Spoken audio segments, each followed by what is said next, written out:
my time. I feel like I'm out of my mind. It feel like my life ain't mine.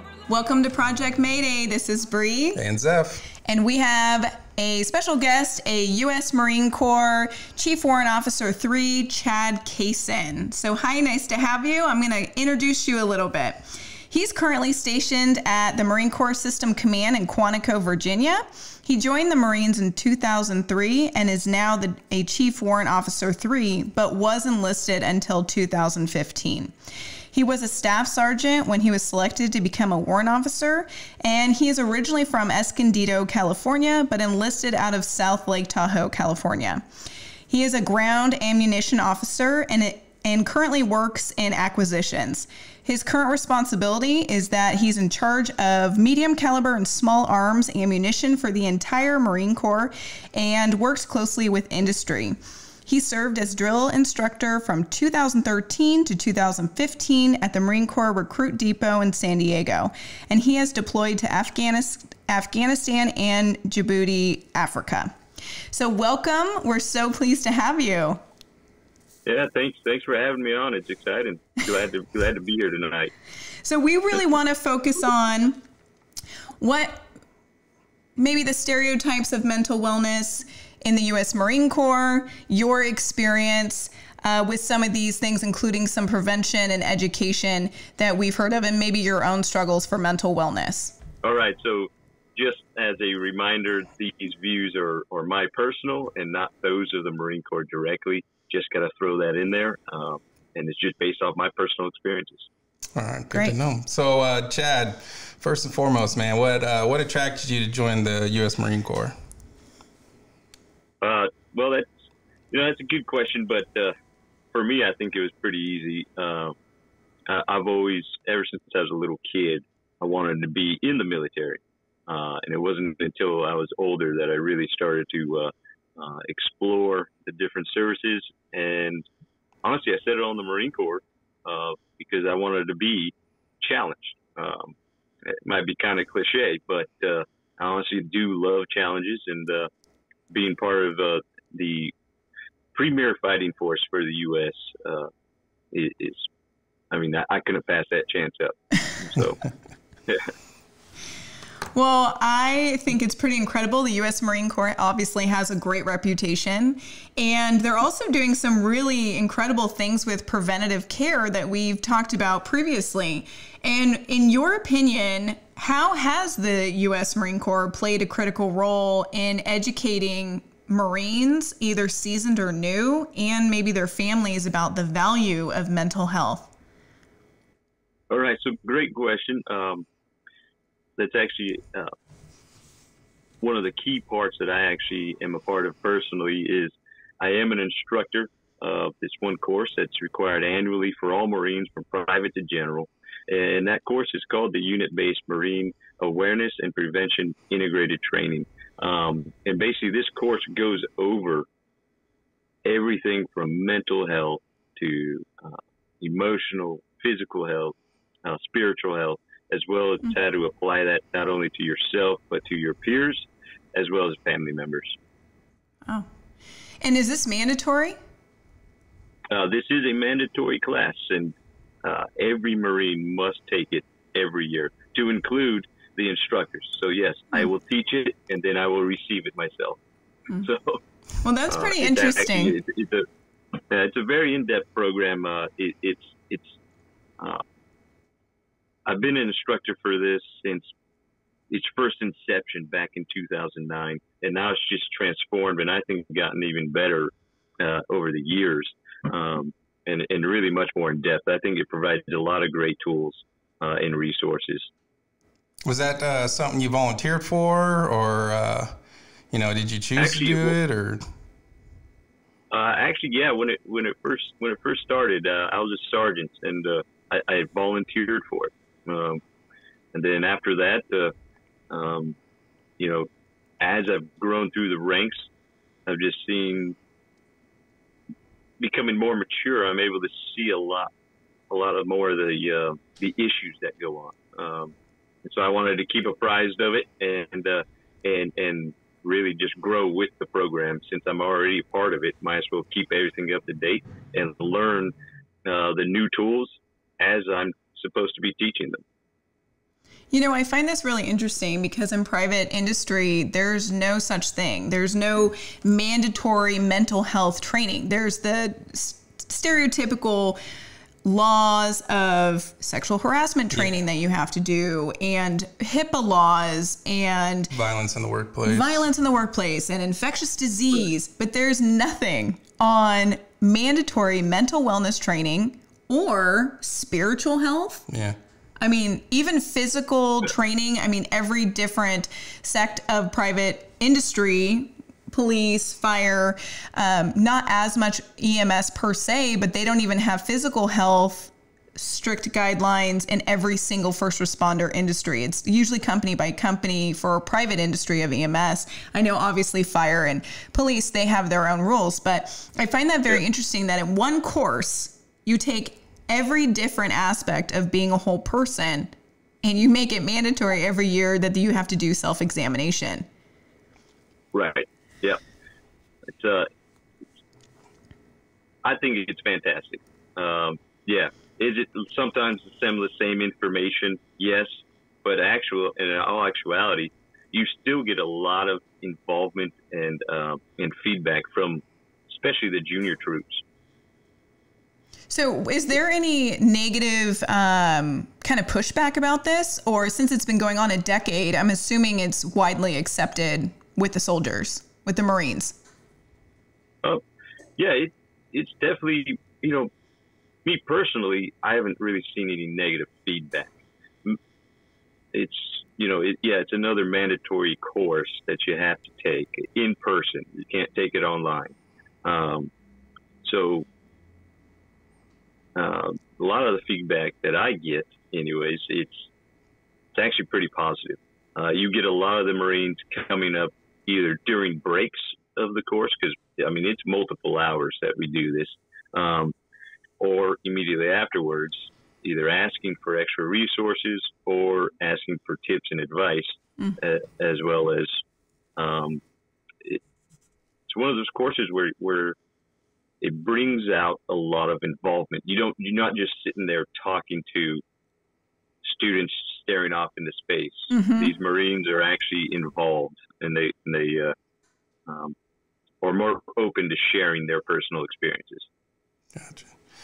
So for you personally, how do you serve your Marines as a leader for mental wellness? So personally, how I have served in the past, right now I don't have a platoon. I do work in a single man billet. But when I did have a platoon at my last station, I had about anywhere from 50 to 80 Marines. And so how I took care of them, or tried to take care of them mentally, physically, and emotionally, was one, let them know I was there, that I had an open door policy. And that literally meant open door policy. My non-commissioned officers and my staff non-commissioned officers, they knew that if one of the younger Marines wanted to come talk to me, they were to simply allow them to come into my office and sit down and talk. It's establishing that trust, establishing that rapport with them as well, and letting them know at the same time that seeking help is not a bad thing. I'll let them know numerous times I have sought assistance or counseling or help or what have you, not only from my peers and my leaders, but even some professional counselors. And it does not affect your career negatively. And so I think that really helps to open them up to come out and present their problems. So me personally, I just try to really relate to them that it is okay to come and talk to me, or come and talk to go get help if you need it. Gotcha. That does bring up, we did want to ask, when has there been a time, in 17 years, that's a very long time. Right. Yeah. In 17 years, can you bring up a time where you struggled with mental wellness, and what did you do? So probably the best example of that was, you would think deployment, but it was not really deployment. It was more while I was a drill instructor. Drill instructor duty is really a very stressful but also rewarding experience. It's stressful because you might as well be on a deployment. You are away from your family 5, 6, 7 days a week, sometimes longer, before you go home and see them for a few hours, and then you're back training the recruits the very next day. It's a long 13 weeks, and then you get a short break, and then you go right back to your next platoon, training new recruits all over again. And it is a very stressful thing, not only for the recruits but also for the drill instructors. And it's really just it's a microscope in that environment. So everything you do is literally underneath the microscope. So not only do you have to ensure these recruits are trained properly, but you need to train them with the realization that they're going to be that Marine to the left and right of you. They're not, they're not there just to always tell them do push-ups and run faster and scream louder. Yes, that is part of the training experience, but at the same time, one of the struggles that you have mentally down there, at least that I did, was being able to go home to my wife and be able to open up and talk to her, to carry on. It's almost like I didn't want to keep that switch on from training the recruits and taking it home. Never was verbally or physically abusive to her, but definitely shut down mentally. Mm-hmm. Yeah, did not smile or laugh for a very long time. And I think that was just a back and forth internal struggle. So me personally, I definitely struggled with it. But what I would do is I actually wound up going to seek some professional help, just right there at the recruit depot. I would tell my peers, my fellow drill instructors, hey, I have an appointment, got maybe an hour long, going to see what we call them as the Marine Family Life Counselors. Okay, so you went to go see a Marine Family Life Counselor. And right. What happens, I don't know if you can disclose what happens in those 1 hour kind of meetings, but sessions. Yeah. What went on, and really, do you think it helped you? Okay, so Marine Family Life Counselors is a great tool, as it's a chance for you to go talk to a counselor about some of the issues you're having, whether it's mentally, emotionally, spiritually, what have you. You don't need to go see a chaplain all the time. You don't need to go to the medical place to always go see a therapist. They set these counselors up with the Marine Corps, not just drill instructors, because I was not the only drill instructor going to see these counselors, and I can tell you that right now. But basically, they help you learn the tools to be able to help cope with some of these stressors that you're dealing with, because it really is, like I was saying, everything is under a spotlight, it's under a microscope. So everything's intensified. At least it seems that way. And so I was able to take some of those tools I learned and go home and speak with my wife and let her know that, hey, I did this voluntarily because I knew the issues we were having, right? We had a few chats, my wife and I. So Finally I realized that it's okay. Let me go seek some help. And these counselors, what they do is they sit you down in a comfortable environment. It's not this weird therapist type setting. It's, they just sit you down and talk to you. They really want to hear mostly from you. So it's really on a service member to guide the discussion. In turn, the counselor gives you the tools or advice and whatnot to overcome that situation. So one of the key parts is, which can be like a negative stigma sometimes for going to see counseling. Family life counselors do not take any notes. They do not maintain notes on each service member. So doesn't go into your medical record. It doesn't go into an official military record. Okay. So, and that's sometimes that sways people from seeking help. But once they figure out that there is a type of counselor out there that's fully available to them, and from my understanding, the goal is for every unit to have one of these.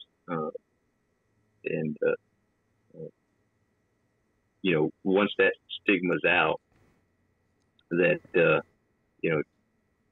it no longer applies. It doesn't go in your record permanently. Mm-hmm.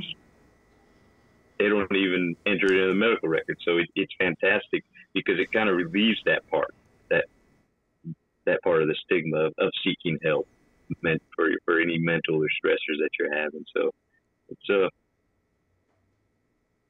besides being a drill instructor, that was I also sought help from them my first station as a warrant officer. So it was I used them a couple of times throughout the years, and sometimes it's for simple as like 5 1-hour sessions. There's no minimum or max. It's really up to you individually.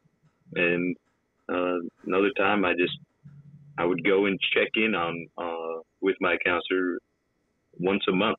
Once I figured out I was doing okay. So it was like a mental tune-up.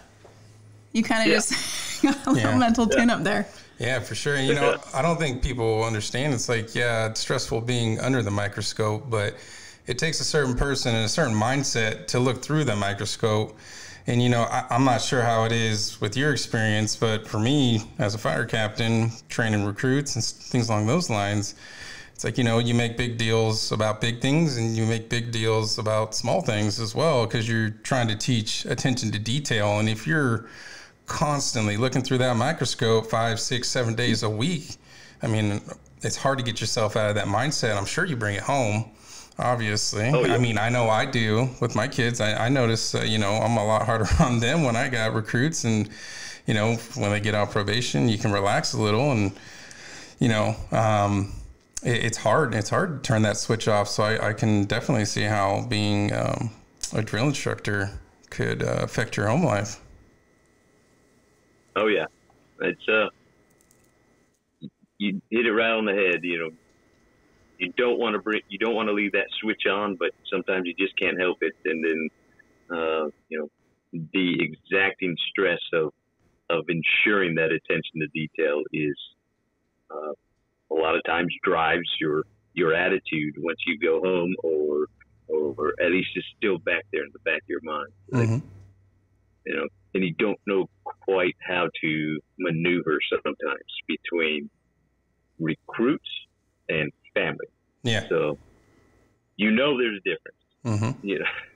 But I think you very much understand that it gets a little fuzzy sometimes. Mm-hmm. There's an article I want to mention from USA Today, and this was September 26th of 2019, and we'll link it below.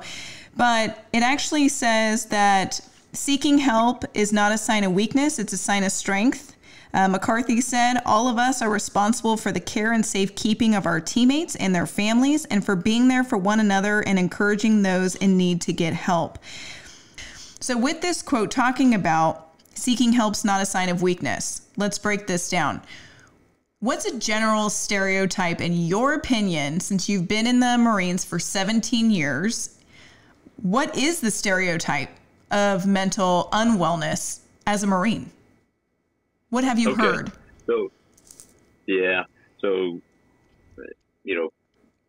again, personal experience, not view of the Marine Corps, but, generally, I think, well, let's just be honest. If you go and get, mental health or seem to be trying to go get mental health or getting that mental health and therapy or even physical therapy, it can be a struggle sometimes. Everybody in the military is thought to be of an alpha personality, male and female. So, when one of them and one of us goes and seeks help for an issue that is clearly not physically related, Mm-hmm. it can be seen as what's wrong with this Marine. Is he mentally weak? Is she just not wanting to do something? It can be construed that way. I mean, there's very much that attitude, not within the Marine Corps as a whole, but on an individual level. Some of those attitudes do exist. Absolutely. And, I think you can see that in probably every level of not only the military, but also the civilian workforce. Heck, even in sports, you see it. So, I mean, you can definitely, there's definitely still whether it's foreseen or alluded to, a stigma in seeking help, whatever it may be. So it's something that we're definitely working on trying to defeat and and show the Marines that it's okay. Mm-hmm. You can go get help. Nobody's gonna ostracize you. Nobody's gonna push you away and make you feel not part of the family. Mm-hmm. Because that's not the goal. If that was the goal, we definitely would not have these annual trainings every year, or what I like to call intrusive leadership. So that brings us to the second part of this quote. All of us are responsible for the care and safekeeping of our teammates and their family. What does that mean to you? That all of us are responsible for our teammates and families? I'll put that back to when being a leader of Marines, but you can be a leader of Marines as young as as a corporal, which is a non-commissioned officer, or even some are even lucky enough to become a leader of their squad as lance corporals and whatnot. But in reality, being responsible for the health and well-being of those Marines underneath you. Sometimes it's also the sailors who are attached to us. It's really just checking in on your Marines daily, choosing 5 a day to go up and see how they're doing, choosing 10 a day, whatever it is. Set a number for yourself and go, and don't turn it into a daily task. Turn it into something that you actually are sincere about and actually want to do. And so get to know the Marines. Understand that, really building that relationship, even though you are that leader, and there's a clear line drawn when there needs to be, but at the same time, you're the leader. You're in some cases, the father figure. You're, in other cases, the brother. So you need to, or mother, sister, so in some cases you just need to be able to, one, not only care for them with compassion, but you also need to be firm with it at the same time. Mm-hmm. So in doing so, what I would do personally, like I said, I had give you an example. I had about 6 sections of Marines underneath me at my last command. So each section comprised of anywhere from 12 to 15 Marines. So if they're not busy or whatnot, when I'd walk around and go to each individual section, hey, Corporal Rodriguez, how are you doing today? And I would prevent him from saying, "Oh, good sir," and just run away from me. Yeah. We're gonna actually talk. Mm-hmm. So how did your college class go? How is your wife doing? Actually get to know them. Mm-hmm. Understand that one of them is probably having an issue. And if they open up to you and you establish that relationship, you could help them. Some of them were open with me and told me they were struggling with whatever it was, mental, physical, relationship. So routinely I would pull them aside and talk with them about it. Or once they realized that they could, they had that faith and confidence with me as their leader, that they would come up and ask to speak with me privately. And in that case, yes, let's speak privately. How's everything going? Hey, sir, everything's actually going really well. He just wanted to keep it between me and him. Mm-hmm. And and checking up on each other. If the Marine was struggling one day and I could see it, and he was really just not doing well with the stressors of that day, both family and at work, I would usually ask my commanding officers, hey, this PFC over here, or sometimes it's older, sometimes it's a sergeant, sometimes it's a staff sergeant, and say, this is what's going on with him or her. I think it's a good chance for us to give him a little bit of a break, and let's see if we can't send him home for the day. Just to give him those extra 4 hours to decompress Mm-hmm. or vent in a healthy way. So. And this is you as a drill instructor, right? Or is this every day? That was me as an officer. I gotcha. Mm-hmm. So as a Chief Warrant Officer, who checks in on you? Okay, so that's a good question. Especially now since I'm kind of by myself, I got my cubicle and whatnot. So, no, so I do got some of my fellow peers. I've got other Chief Warrant Officers around me. I work with a lot of civilians now, so we have a team. I also have a Lieutenant Colonel in charge, so there's really only like 9 or 10 Marines in my office. There's a few senior enlisted, which one of the Master Sergeants, he routinely comes over and goes, "Hey, sir, how you doing today?" And so that's a relationship that we can definitely rely on, because I'll ask him usually as well, how you doing? This, Mm-hmm. and it's not even a digging type question. It's a legitimate, how are you doing? Yeah. How was your weekend? So that's really it. Once I get to the rank I'm at, and some of those senior enlisted guys, they really start to rely on their peers Mm-hmm.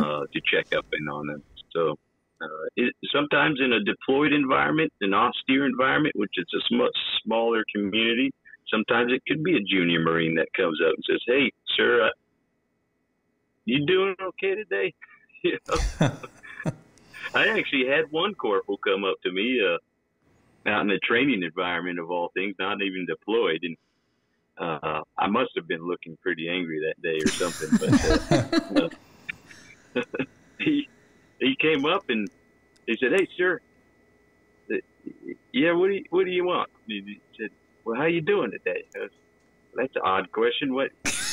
You know, I'm doing just fine. I had my coffee this morning. I'm doing good." He's like, "Well, sir, you look a little mad." So I wasn't sure. I was like, "Oh, no." It's, you know, I said something. I forget what it was. I think I was mad at a unit I was supporting because they were showed up late or something like that. But you know, sometimes it just takes that. Mm-hmm. And honestly, after that corporal came up and asked that, my day got a little better. So mentally for me, because it was kind of almost like a snap. You know, it's like snapped me out of whatever funk I was in for those getting mad unnecessarily. So, yeah. Well, what about your wife? So you mentioned that you are married, and how long have you been married for? Okay. So, are you calculating right now how long you've been married, Chad? Oh, shoot. Hopefully she's not listening. Yeah, it's shorter than 17 years. For sure. No, I've been married to Tara for 10 years now, over 10 years. So it's been great. She's definitely been, you know, my biggest supporter. And she's, you know, on top of being my biggest supporter, she's also the biggest one in my life that actually says, "Hey, you're messing up right now. You need to fix it." And so that actually helps us out a lot. Cut to the chase and no dancing around the bush or nothing. Just talk about it, which is one of the key points that I really appreciate being married to her. Sometimes, of course, you don't always like it when somebody pokes a finger and says, "Hey, you messed up in this area," but you know, in reality, yeah, it was true. Now I got to deal with it. So, well, I mean, even as a normal civilian world, I mean, with a high divorce rate, and now, you know, as a Marine, you were a Marine prior to getting married, and you've been on deployments, you have all your mandatory trainings, and like you said, you were a drill instructor from 2013 to 2015. I know drill sergeants are not Marine. Drill instructors are Marines. I did get lectured about that. That's an easy way to get a conniption. And it's not soldiers, it's Marines. So I'm sorry. I was not in the Marines, so I'm being careful with my language. So how do you think... Well, you guys are... Go ahead. I was just going to say, you guys are, you know, you're trained medical. If I get a small plump of blood vessel and the next time you say drill sergeant, you just tell me what you do. Call 911. So with all this, all these extra stressors, so you have normal stress of marriage, and then you're a first responder or you're a Marine, and you are deployed. I mean, your deployments, how long was your longest deployment? My deployment was 7 months. Without seeing your wife. So 7 straight months. Correct. Yes. And how did you deal with not seeing your spouse? So, luckily, you know, nowadays with deployments, you do have the ability and the opportunity to contact your family members, either through satellite phones or a lot of the camps and the bases do have internet capability that is allowed to be open for certain periods of time to where you can do a Skype video with them or Facebook Messenger chat type thing, what have you. And so it's not necessarily a time when you can do it anytime you want to or need to, but you can set up a routine. You can set up, hey, I'm going to try to call you every Monday and Wednesday, Friday. Or if you have the opportunity, because you're back on one of the main bases and you have the opportunity to call once a day for 20 minutes, take advantage of it. Do it. So me personally, yeah, but if it was available to me, I took advantage of it, and I would call Tara. Or like in Africa, it was, it was definitely a much nicer deployment at the time in Africa. It was a well built up base, and so had my little room, had an internet in my room, and I could Skype her, and so we set up a routine. I think it was 9 hours apart. And so you would do, she knew when I got off work usually. And so we would try to talk every night once I got off work. If she needed something from me, she would shoot it, an email to my personal email, and then I'd be able to react. But a lot of times during deployments, especially combat deployments, you don't have that opportunity. You could go weeks, sometimes a month or more, without even receiving a letter or having the chance to send a letter. So you might be able to sneak in a quick satellite phone call for 5 minutes, but yeah, it's definitely it can cause a lot of stress because you don't know what's happening with the other person. Absolutely.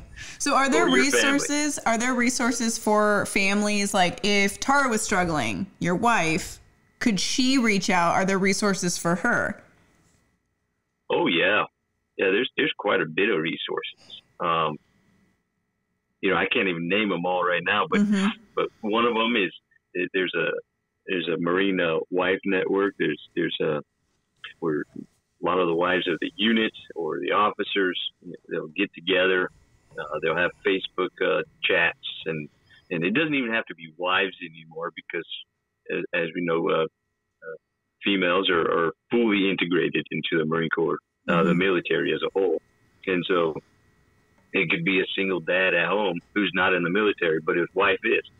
So put on these support groups. There's counseling available, if need be, to military families, as well as even the USO provides assistance with military families and wives once their service members are deployed. So yeah, it's definitely transformed over the years, and it's only gotten better. And it's those support structures are key to the success of maintaining a healthy family relationship during hard, stress times like a deployment. So, absolutely. Definitely. Yeah.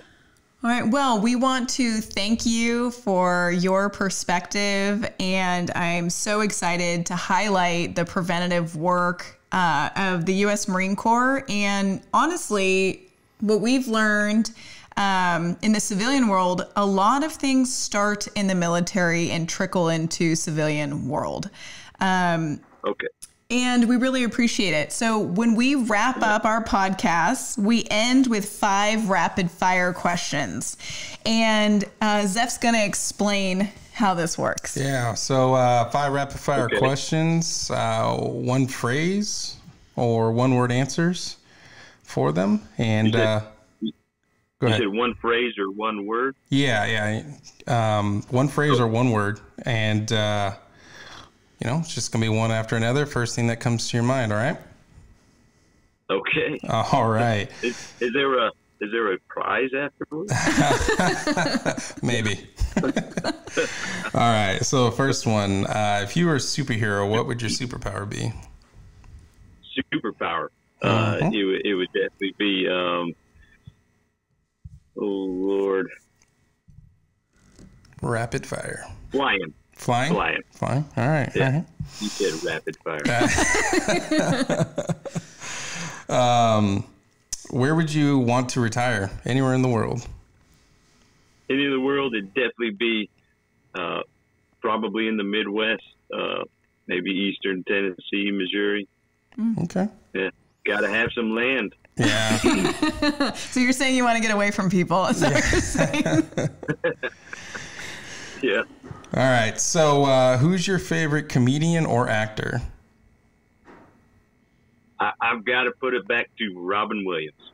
Oh, all right. That's a good one. That is a good one. What is your career accomplishment that you're the most proud of? Oh, that's a good one. You said this is a rapid fire question? Yeah. Most proud of? Wow. Okay, so off the top of my head, I guess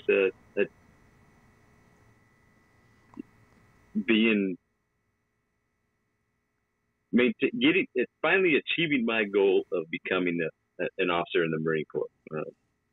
That's quite an accomplishment. Yeah, I'd say so. Yeah. And last, what advice would you give any new soldier? You mean new Marine? New Marine. I'm sorry. It's written right here. Oh, no, I'm going to get in trouble. Marine. No, I got you. Any advice? One, take it head on, learn from it, expose yourself to as much as possible, but at the same time, grow. Don't be afraid to lead, and don't be afraid to follow. I love that. Yeah, that's a good one. Whew. Well, thank you, Chad. We really appreciate your time. And this is Project Mayday. Call out.